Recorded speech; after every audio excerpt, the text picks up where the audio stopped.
নিজেকে এক ভিন্ন ধর্মের গুরু হিসেবে প্রতিষ্ঠিত করেন, তারপর নিজস্ব টেলিভিশন খুলে মতবাদ প্রচার করেন। তিনি ডারউইনের সৃষ্টিতত্ত্বের ঘোর বিরোধিতা করে বই লিখে তুমুল বিতর্কের জন্ম দেন, কিন্তু একসময় এসব কাজের আড়ালে নানা অপকর্মে জড়িয়ে যান তিনি। এমনই এক কথিত ধর্মগুরুকে ৮,০০০ বছর কারাদণ্ড দিয়েছে তুরস্ক। তাই নাকি? ঘটনা তো জটিল। তো এই ধর্মগুরু তুরস্কে সে কী করছে, নিজস্ব টেলিভিশন চ্যানেল খুলছে, তারপরে কি করছে যে ডারউইনের বিবর্তনবাদের বিপক্ষে একটা বই লিখছে। অর্থাৎ তার যে নতুন ধর্ম, এটা ওই যে ডারউইনের মতবাদকে অস্বীকার করে, তাই না? তো এই জন্যে যদি এই ধর্মগুরুর বিচার করা হয়, তাহলে তো দুনিয়ার সমস্ত ধর্মকেই অবৈধ ঘোষণা করা উচিত, তাই না? কারণ দুনিয়ার কোনো ধর্মই তো ওই যে বিবর্তনবাদকে বিশ্বাস করে না, কি করে? অ্যাব্রাহামিক রিলিজিয়নের ধারায় যদি আমরা ওই যে ইহুদি, খ্রিস্টান এবং ইসলামকে ধরি, তো এরাও তো কেউ ওই করে না, যে কি জানি বলে, ডারউইনের যে বিবর্তন তত্ত্ব, এটাকে তো এরা কেউই বিশ্বাস করে না, কি করে? তারপরে যদি আমরা হিন্দু ধর্মের কথা বলি, তো সেখানেও তো ওই যে বিবর্তনবাদ এগুলো সমর্থন, মানে বিবর্তনবাদ তো এই হিন্দু ধর্ম তো সমর্থন করে না। তো এই বিচারে তাহলে তো এই সমস্ত ধর্মগুলোকেই প্রত্যেকটা দেশ থেকে অবৈধ ঘোষণা করা উচিত নাকি? অর্থাৎ বিবর্তনবাদ যদি মনে করা হয় যে বিজ্ঞানের দৃষ্টিকোণ থেকে এটা একটা সঠিক তত্ত্ব এবং ঘটনা, তাহলে তো সেই বিচারে এই যে বিবর্তনবাদ বিরোধী যে সমস্ত ধর্ম এই দুনিয়াতে আছে, সবগুলোকেই কি অবৈধ ঘোষণা করা উচিত না? কারণ এর মাধ্যমে প্রত্যেকটা দেশে এই যে মানে কমপ্লিটলি বিজ্ঞান বিরোধী লোকজনের যে জন্ম হচ্ছে, বেড়ে উঠছে এবং তারা সমাজে প্রভাব প্রতিষ্ঠা বিস্তার করে মানুষকে বিভ্রান্ত করছে। এই সমস্ত ধর্মগুলোর যে ধর্মগুরুরা আছে, তারা প্রতিনিয়ত সাধারণ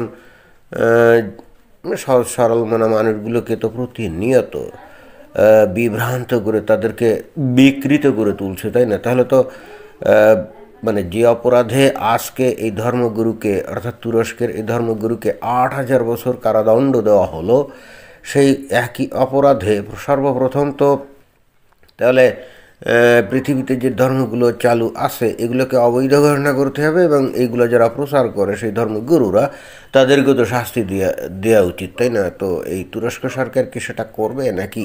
আচ্ছা, দেখি খবরটা আর একটু শুনি আসলে কি বলছে।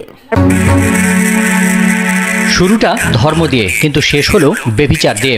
একজন দুইজন নয়, ১,০০০ সঙ্গিনী তার। অধিকাংশ সময় তার চারপাশেই বিচরণ করত এক ঝাঁক বারবি চেহারার তরুণী।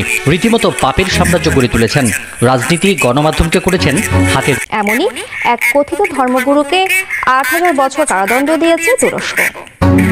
হ্যাঁ, তো এইটাতে সমস্যা কি? এই ধরনের ১,০০০ সঙ্গিনী হোক, আর ৫, ১০টা, ১৫, ২০, ৩০টা বা ১০০, ২০০ যতই সঙ্গিনী হোক, তো এই অপরাধে যদি এই আদনান ওক্তারকে যদি এখন ব্যভিচারের অভিযোগে অভিযুক্ত করে তাকে বিশাল কারাদণ্ড দেওয়া হয় বা জেল জরিমানা, হাজত ফাঁস দেওয়া হয়, তাহলে তো দুনিয়ার প্রত্যেকটা ধর্মগুরু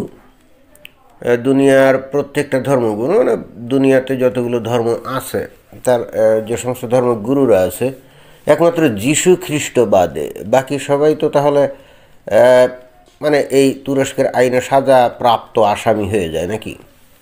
যেমন আমরা যদি দেখি এই যে অ্যাব্রাহামিক রিলিজিয়নের ধারায় এখানে যে ইহুদি ধর্মের যে সমস্ত নবী আছে, এই যে দাউদ এবং সুলাইমান, বিশেষ করে সুলাইমান নবী, তাই না? তো তার তো কত ৭০০ নাকি উপপত্নী ছিল, আর ১০০ জনের উপরে নাকি তার বৈধ স্ত্রী ছিল।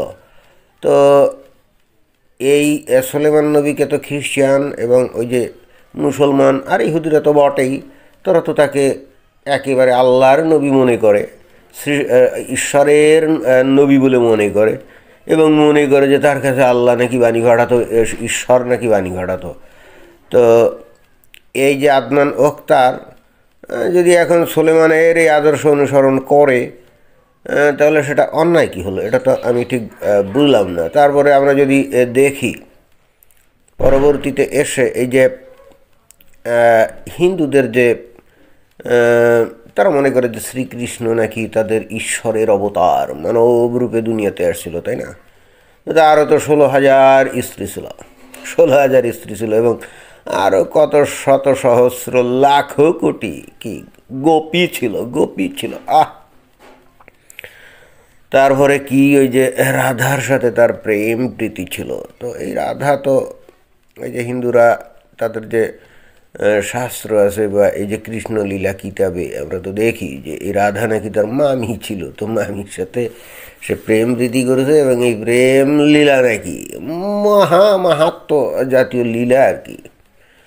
তো তার তো ওই যে 16,000 স্ত্রী ছিল, তাহলে হিন্দুরা তো তাকে আবার ওই যে ঈশ্বর জ্ঞানে পূজা করে। এই যে ইসকন নামক একটা সংগঠন আছে, গোটা দুনিয়াতে দেখা যায় যে তারা মন্দির টন্দির করে যে হরে কৃষ্ণ হরে রাম এই গান তারা মানে করে।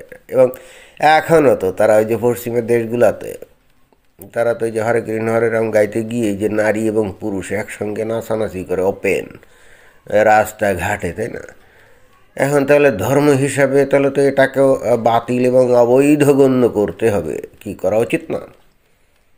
আচ্ছা, এবার ইসলামের বিষয়ে আসি। খোদ নবী নিজে, তারও তো এরকম 13-14টা স্ত্রী ছিল, এবং তার তো 5-7টা দাসীও ছিল, কি ছিল না? এবং তার তো ওই যে মারিয়া কিপ্তিয়া নামে একজন মিশরীয় দাসী ছিল, যার গর্ভে তো নবীর রীতিমতো একটা বাচ্চাও হয়েছিল, যে ইব্রাহিম। 18 মাস বয়সে শিশু অবস্থায় সেই ইব্রাহিম মারা যায়।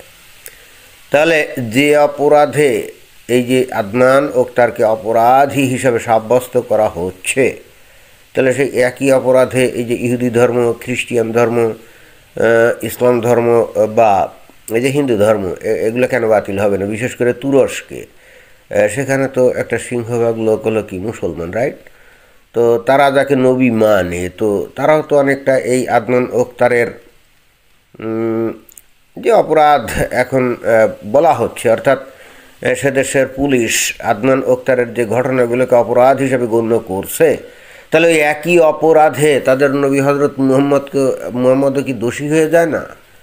তো তাহলে আদনান আখতারকে তারা সাজা দিল। তো এখন ইসলাম ধর্মের প্রবর্তক এখন বেঁচে নেই, ইসকে, কিন্তু মরণোত্তর তো একটা তাহলে বিচার হতে পারে নাকি? অনেক ক্ষেত্রে মরণোত্তর বিচার তো হয়।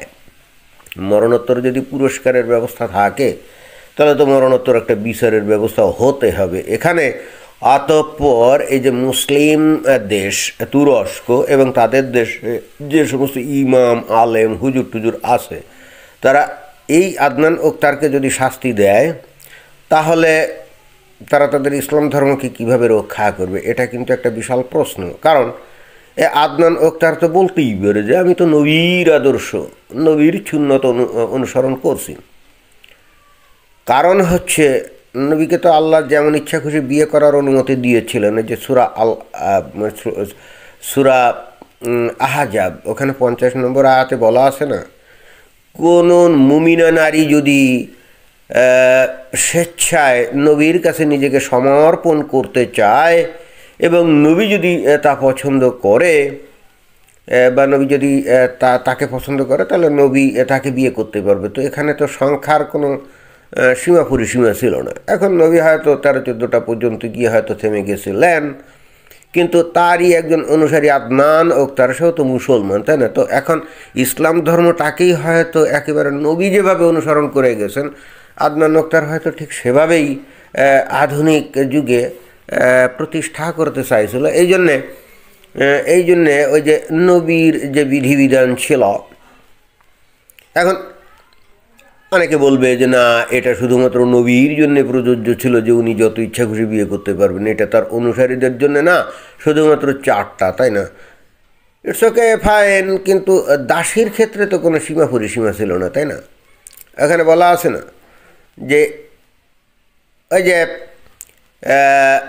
ওই সূরা আহজাবের ওই 50 নম্বর আয়াত, ওখানে তো বলাই আছে, যদি কোনো মুমিনা নারী নিজেকে স্বেচ্ছায় নবীর কাছে সমর্পণ করতে চায়, ইচ্ছা করলে নবীর আগে বিয়ে করতে পারে, তবে দাসীর ব্যাপার ভিন্ন, এবং এটা শুধুমাত্র মানে নবীর জন্যই প্রযোজ্য, তার অসুবিধা দূর করার জন্য, তাই না?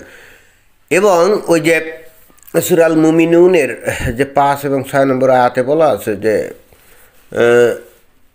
তোমাদের জন্য বৈধ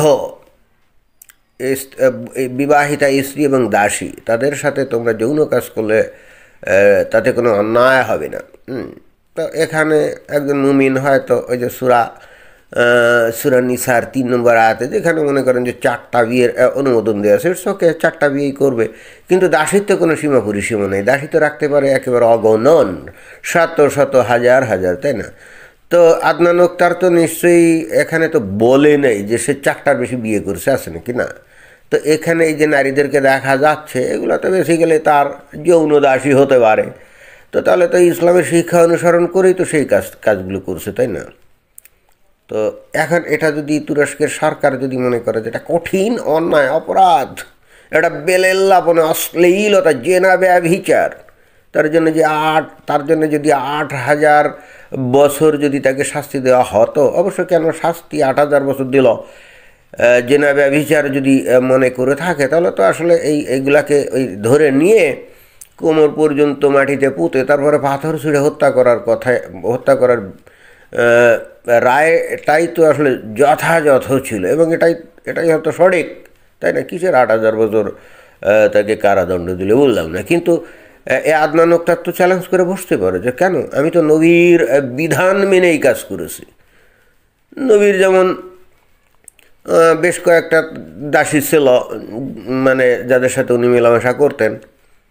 তো এখন যেহেতু এটার কোনো সংখ্যা নাই, তাহলে আদনান আক্তারের ক্ষমতা আছে, সে 1000 যৌন দাসী রাখছে এখানে, তাহলে তো সে ইসলামের বরখেলাপ তো করে নাই। এবং এই তুরস্কে তো ইসলাম ব্যাপকভাবে বিস্তৃত, মানুষজন মুসলমান, এবং ওই যে দোগান সেখানকার যে এখন প্রেসিডেন্ট, সে নিজেও তো আবার ওই যে কোরআন হাফেজ নাকি, মাঝে মাঝে কোরআন তেলাওয়াত করে, এবং সাম্প্রতিককালে সে তো তুরস্ককে একটা মৌলবাদী দেশে পরিণত করার জন্য চেষ্টা চালিয়ে যাচ্ছে, অর্থাৎ ইসলামকে সেখানে প্রতিষ্ঠার জন্য চেষ্টা চালিয়ে যাচ্ছে। তো সেই জন্যই মনে হয় আদনান আক্তার এরদোগানের হাতকে শক্ত করার জন্য ইসলামী বিধান অনুযায়ী সে 1000 দাসী রাখছে। আর এগুলো তো জোর করে রাখেনি, স্বেচ্ছায় তারা এসছে নাকি, এমন তো না যে জোর করে তাদেরকে ধরে রাখছে। এখানে তো ওই যে বাংলাদেশে যেমন হুজুরা মাদ্রাসায় ছোটো ছোটো বাচ্চাদেরকে জোর করে বলৎকার করে, তো এই ধরনের ঘটনা তো ঘটায় না। এই যে নারীগুলা এই যে পাশে বসে আছে, মনে হচ্ছে যে বেহেশতের হুররা পৃথিবীতে নেমে এসে তার সঙ্গে সঙ্গিনী হয়েছে। এবং আমার তো কেন জানি মনে হচ্ছে যে ইসলামের বিধিবিধান সে সম্পূর্ণ সঠিকভাবে মেনে চলার কারণে আল্লাহ হয়তোবা রহমত করে এই দুনিয়াতেই তার জন্য এই নারীগুলোকে জুটিয়ে দিয়েছে, এবং এরা বেসিক্যালি ওই বেহেশতের হুর মনে হয় দুনিয়াতে হয়তো মানুষ মানে নারী আকারে অবতরণ করেছে, এবং দেখতে তো হুরের মতোই মনে হয় নাকি। দেখুন যে তাদের উন্নত বক্ষা, একেবারে উদ্ভিন্ন যৌবনা তরুণী। তা আমার তো মনে হয় যে আদনান আক্তার সঠিক এবং সহি ইসলাম অনুসরণ করতো বলে এই জগতেই আল্লাহ হয়তো দয়া পরবশ হয়ে তার প্রতি রহমত বর্ষণ করে এই যে হুর কিছু আছে তাদেরকে বলছে, আচ্ছা ঠিক আছে তোরা যা, দুনিয়াতে গিয়ে মানবী রূপে নারী রূপে জন্মগ্রহণ করে আদনান আক্তারের সাথী হয়, কারণ আদনান আক্তার হচ্ছে আমার খাড়িবান্দা এবং নবীর সঠিক অনুসারী। তো বিষয়টা এরকম হতে পারে না। এখন এইটা যদি এখন তুরস্কের সরকার যদি বলে যে আদনান আক্তার এখানে ব্যভিচার করেছে, এখানে বেলেল্লাপনা করেছে, তাহলে নবীর ক্ষেত্রে তাহলে কী হবে? নবীর নিজেরও তো ওই 14-15টা স্ত্রী ছিল, তারপর তার দাসী ছিল। আচ্ছা ঠিক আছে, শুধুমাত্র নবীর জন্য 14-15টা স্ত্রীর চোখে, কিন্তু একজন মুমিন বান্দার জন্য যেহেতু 4টা, কিন্তু দাসীর ক্ষেত্রে তো সীমা পরিসীমা ছিল না, যে যতগুলো দাসী রাখতে পারে। তো নবীরও তো ওই রকম বেশ কিছু দাসী টাসী ছিল, তো সেটা অনুসরণ করে আদনান আক্তার একই কাণ্ড করে সে তো নিশ্চয়ই দাবি করেছে সে নবীর একেবারে খাঁটি সঠিক অনুসারী, তাই না? এখন আদনান আক্তারকে যদি এই অপরাধে শাস্তি দেওয়া হয়, তাহলে এই তুরস্কের মানুষগুলা বা বিচারক বা সেখানকার সরকার তারা তাহলে কি নবীকেও এখন তাহলে কি মরণোত্তর বিচার করবে নাকি? বা আচ্ছা ঠিক আছে, মরণোত্তর বিচার নাও করুক, কিন্তু যে বিধিবিধানগুলো ইসলামের নামে আছে তাহলে সেইগুলাকে টোটাল ইসলামকে তাহলে কি সেই দেশে এখন বেলেল্লাপনার ধর্ম, ব্যভিচার বা জেনার ধর্ম বলে রায় দিয়ে কি তাহলে তাদের দেশে কি এখন ইসলামকে বাতিল বলে গণ্য করবে? আমি তো বুঝতে পারছি না। কারণ আদনান আক্তারকে যদি ইসলামের সঠিক তরিকা অনুসরণ করার জন্য যদি বিচার করে শাস্তি দেওয়া হয় এবং অভিযোগ হয় যে বেলেল্লাপনা করেছে, অশ্লীলতা করেছে, জেনা করেছে, ব্যভিচার করেছে, তাহলে যে ধর্মকে অনুসরণ করে সে এই কাজটা করলো সেটার আসলে কী হবে? অন্য কথায় তুরস্ক আদনান আক্তারকে এইরকম শাস্তি দিয়ে কি বস্তুত ইনডিরেক্টলি ইসলামকেই আসলে একটা মানে বাতিল ধর্ম বলেই যে আসলে মেনে নিচ্ছে, ইনডিরেক্টলি, ডাইরেক্টলি বলতে পারে না, তাহলে তো সাধারণ মুমিন মুসলমানরা খেপে যাবে। তাহলে কি ইনডিরেক্টলি এটাই আসলে করলো নাকি, যে তারা কি আসলে এটাই বোঝানোর চেষ্টা করছে যে ইসলাম ধর্মটা আসলে বাতিল ধর্ম, অবৈধ ধর্ম, এটা আর মানা যাবে না? আমি কিন্তু আসলে বুঝতে পারছি না। যদি কেউ এখানে বোঝইন্যা মানে বেশি বোঝইন্যা কেউ থাকেন, মানে অনেক বেশি বুদ্ধি শুদ্ধি আর কি বুঝাতে পারেন, যদি কেউ থাকেন, যদি দয়া করে একটু বুঝটুস দিতেন ভালো হতো। তো এটাই ছিল বক্তব্য। ধন্যবাদ।